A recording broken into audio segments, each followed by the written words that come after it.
রহমানির রহিম। আমরা 25-26 জমিতে আলু লাগার জন্য যে জমি প্রিপারেশন করা দরকার তার জন্য আমরা রেডি হইতেছি।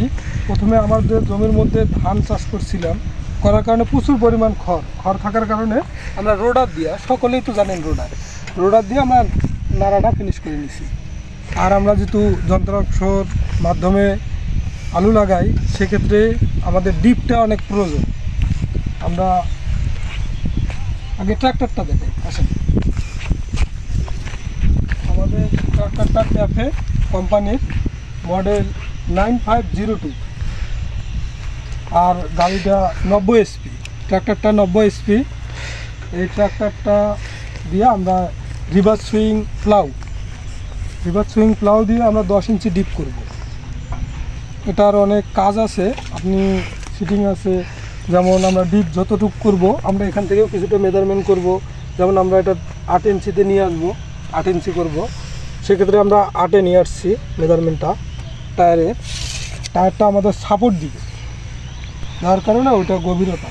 আর এটা তো হাইড্রোলিক সিলিন্ডারের মাধ্যমে এটা সুইং করবে, আর এটা সচরাচর আপনার 50 SP ট্রাক্টর এবং 75 SP ট্রাক্টর দিয়ে এটা চালানো যাবে না, কারণ ট্রাক্টর লোড নিবে না। এটা সর্বনিম্ন 90 SP ট্রাক্টর দিয়ে চালানো যাবে। সেক্ষেত্রে আমাদের ওই ট্যাফের ট্রাক্টরটা আমরা নিয়ে আসছি, এবং আরও ভালো ট্রাক্টর হলে আমাদের ভালো হয়। যেমন কেস, নিউ হল্যান্ড, ক্লাস এরকম ট্রাক্টর হলে প্লাউ করতেও ভালো হয়, জমির প্রিপারেশনটাও ভালো হয়। আর আমাদের বাংলাদেশের সচরাচর এগুলো পার্টস না পাওয়ার কারণে আমরা এই ট্রাক্টরটা ব্যবহার করতেছি। ঠিক আছে, আমরা জমিতে দেখাইতেছি আপনাদেরকে।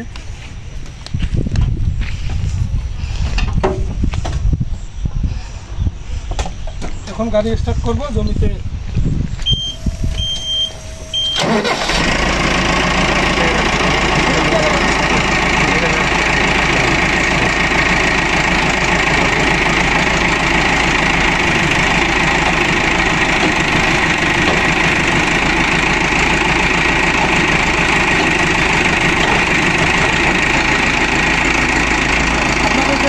দেখাইলাম, এখন মাটিতে দেখাবো কালি দিতে যাবে।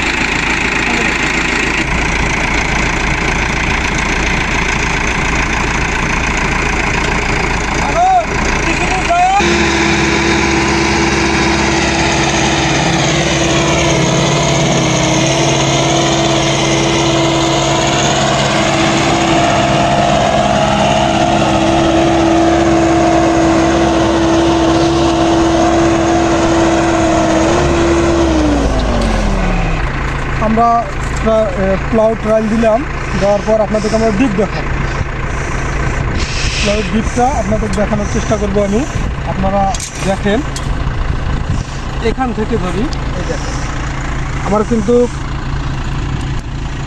8 ইঞ্চি ডিপ বেশি হয়েছে, 2-1 মিলি। তো 8 ইঞ্চি ডিপের দরকার, আমার 8 ইঞ্চি ডিপ হয়ে গেছে। আমরা সামনে যা আপনাদের দেখাবো রিভার্স সুইং কীভাবে সুইং করে ফেরত আসবো। ঠিক আছে, একটা উপরে দিলে যদি আপ করবো তারপর সুইং করবো। আর যদি এটা আপ না করে যদি সুইং করি তখন আমাদের টাকা মাঝে মধ্যে লাগে ভেঙে যাওয়ার সম্ভাবনা অনেক।